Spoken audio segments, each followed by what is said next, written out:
Hello children, welcome to असा education. आज हम करेंगे हिंदी की ग्रामर, शब्द और पद। हम देखेंगे कि शब्द क्या होता है, पद क्या होता है और शब्दों के कितने भेद होते हैं। तो पहले देखते हैं कि शब्द किसको कहते हैं। एक या अधिक वर्णों से बनी हुई स्वतंत्र और सार्थक समूह को शब्द कहते हैं, जैसे गंगा, कमल, किताब आदि।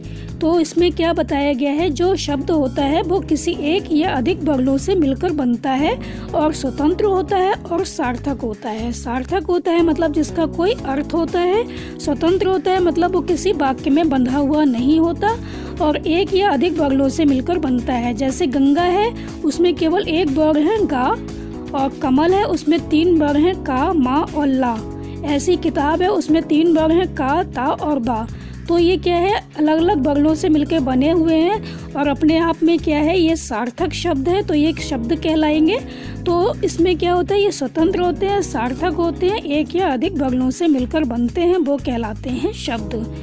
और जब तक शब्द का प्रयोग वाक्य में नहीं होता तब तक ये शब्द कहलाते हैं, और जब इनका प्रयोग वाक्य में होता है तो ये पद बन जाते हैं। जैसे हम कहें गंगा भारत की महत्वपूर्ण नदी है, तो यहाँ पर जो गंगा है वो एक पद बन जाएगा, यहाँ पर वो शब्द नहीं रहेगा। अगर हम गंगा का अलग प्रयोग करते हैं और उसके आगे पीछे कोई शब्द नहीं होता, वाक्य में इसका प्रयोग नहीं करते, तो गंगा एक शब्द कहलाएगा, लेकिन वाक्य में प्रयोग करेंगे तो वो पद बन जाएगा। तो प्रयोग के आधार पर शब्द के 2 भेद होते हैं, एक विकारी शब्द, एक अविकारी शब्द। विकारी शब्द कौन से होते हैं? विकारी शब्द वो शब्द होते हैं जिनके रूप में परिवर्तन आ जाता है। जैसे किताब है, किताब को हम कहेंगे किताबें, किताबों, हम कुछ भी बोल सकते हैं, तो इसके रूप में परिवर्तन आ गया, विकार आ गया, तो इसको कहेंगे विकारी शब्द। और अविकारी शब्द कौन से होते हैं? जिनके रूप में परिवर्तन नहीं आता, वो कहलाते हैं अविकारी शब्द। जैसे हम कहेंगे धीरे धीरे, पीछे, वहाँ, तो इसमें क्या है, कोई परिवर्तन नहीं आएगा। आप धीरे धीरे को धीरे धीरे ही बोलोगे, कुछ और नहीं बोल सकते, तो ये कहलाते हैं अविकारी शब्द। तो 2 शब्द होते हैं, विकारी शब्द और अविकारी शब्द। जिसमें विकार आ जाता है वो कहलाते हैं विकारी शब्द, और जिसमें विकार नहीं आता, जिसमें रूप परिवर्तन नहीं होता, वो कहलाते हैं अविकारी शब्द। विकारी शब्द के 4 भेद होते हैं, संज्ञा, सर्वनाम, विशेषण और क्रिया। अविकारी शब्द है उसके भी 4 प्रकार होते हैं, क्रिया विशेषण, समुच्चय बोधक, संबंध बोधक और विस्मयादि बोधक। संज्ञा किसको कहते हैं? किसी वस्तु, स्थान, व्यक्ति या भाव के नाम को संज्ञा कहते हैं। तो कोई भी वस्तु है, व्यक्ति है या स्थान है या कोई भाव है, तो उसको हम कहेंगे संज्ञा। जैसे पुस्तक है, राम है, दिल्ली, मीठा, ये सब क्या हुई, संज्ञा हो गई। और सर्वनाम क्या होता है? जो शब्द संज्ञा के बदले में प्रयोग किए जाते हैं वो सर्वनाम होते हैं। तो संज्ञा क्या है? राम, राम के बदले हमने कह दिया वह, तो वह क्या हो गया, सर्वनाम हो गया। तो हमने संज्ञा के बदले में हमने क्या प्रयोग किया, वह का प्रयोग किया, तो वो सर्वनाम हो गया। तो जो शब्द संज्ञा के बदले में प्रयोग किए जाते हैं उन्हें सर्वनाम कहते हैं। जैसे राम एक अच्छा लड़का है, तो राम यहाँ पर क्या है, संज्ञा। वह पढ़ने में बहुत तेज है, तो वह क्या हो गया, सर्वनाम हो गया। हमने राम की जगह वह बोल दिया, तो वह शब्द का प्रयोग राम शब्द के लिए किया गया है, इसलिए यहाँ पर वह शब्द है वो सर्वनाम हो गया। अब अगला है विशेषण।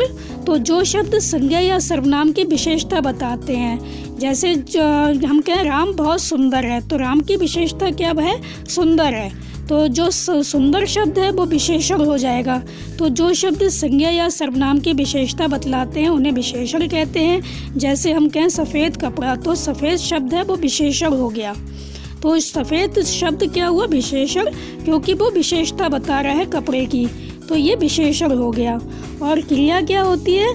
जिस शब्द से किसी के करने या काम के करने का बोध होता है, हम पता चलता है कि कोई काम हो रहा है, तो उसको कहते हैं क्रिया। जैसे वह सो रहा है, क्या कर रहा है, सो रहा है, तो सोना क्या हो गया, क्रिया हो गई, एक काम हो गया। रोना क्या हो गया, काम हो गया। हंसना है, रोना है, सोना है, खाना पीना, ये सब क्रियाएं हो गई। इससे पता चलता है कि कोई काम किया जा रहा है। तो यहाँ पर हमारे विकारी शब्द के जो भेद थे वो खत्म हो गए। अगला है अविकारी। अविकारी शब्द का जो भेद है पहला, वो है क्रिया विशेषण। तो क्रिया विशेषण किसको कहते हैं? जो शब्द क्रिया शब्दों की विशेषता बताते हैं। तो हमने पहले देखा खाना पीना, ये सब क्या है, क्रियाएं हैं। हम कहते हैं वो खाना खाता है, तो सिंपल सेंटेंस है खाना खा रहा है। अगर हम कहते हैं कैसे खाना खाता है, तो धीरे धीरे खाना खाता है। तो धीरे धीरे क्या हो गया, क्रिया विशेषण हो गया, जो क्रिया की विशेषता बता रहा है। तो क्रिया विशेषण क्या होता है, क्रिया शब्दों की विशेषता बताने वाले शब्दों को क्रिया विशेषण कहते हैं। जैसे करण धीरे खाता है, तो यहाँ पर करण है, कैसे खा रहा है, धीरे खा रहा है। तो धीरे शब्द जो है वो क्रिया विशेषण हो गया, चूँकि यह खाना शब्द की विशेषता बतला रहा है। तो खाने शब्द की यहाँ पे विशेषता क्या है, कैसे खा रहा है, धीरे धीरे खा रहा है। तो जो धीरे शब्द है वो यहाँ पर क्रिया विशेषण कहलाएगा। और जो खाना है, खाता है कैसे, तो वो खाता यहाँ पर क्रिया है। तो समुच्चय बोधक, इसका अगला भेद है समुच्चय बोधक। समुच्चय बोधक वो शब्द होते हैं जो दो शब्दों को जोड़ने वाले शब्द को समुच्चय बोधक कहते हैं। दो शब्द जैसे कि मोहन और श्याम है, तो हम बीच में और लगा दिया हमने, मोहन और श्याम भाई हैं, मोहन श्याम भाई हैं। ये सिंपल, हमने उसमें कुछ लगाया नहीं, हमने लगा दिया बीच में और, तो और शब्द है वो समुच्चय बोधक हो गया, क्योंकि हमने दो शब्दों को जोड़ दिया आपस में, मोहन और श्याम भाई हैं। यहाँ और शब्द वो है जो समुच्चय बोधक है, चूँकि यह मोहन और श्याम शब्दों को जोड़ रहा है, आपस में मिला रहा है। अगला है संबंध बोधक।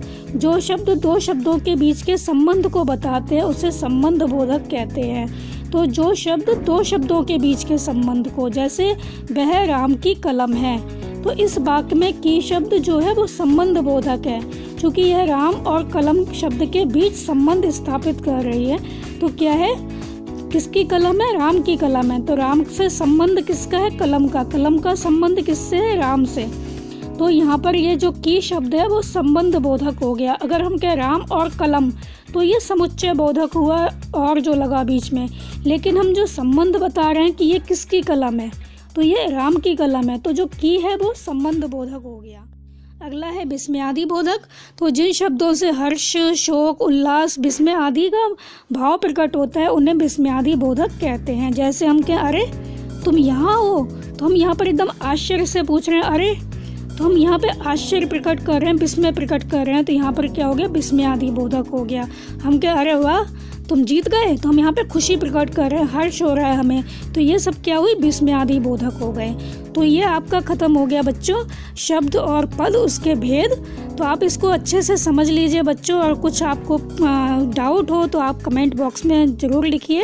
और आपको ये समझ में आ गया हो तो हमारे चैनल असा एजुकेशन को सब्सक्राइब करना मत भूलिए। Thank you.